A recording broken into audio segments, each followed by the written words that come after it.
Hola familias, hoy vamos a hablar de los accidentes infantiles, porque son una causa importante de mortalidad y de secuelas en los niños. ¿Qué tenemos que hacer cuando un niño se da un golpe en la cabeza?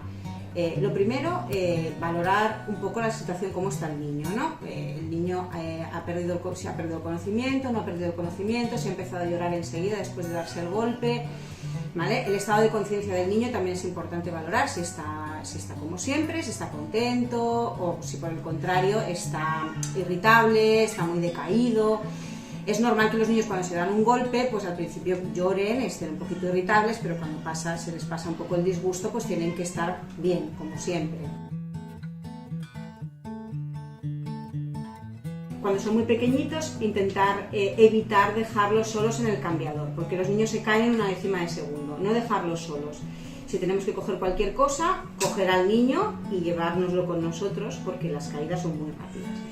En segundo lugar, evitar los andadores. Los andadores son muy peligrosos para los bebés pequeñitos y hay muchos países que desaconsejan su uso.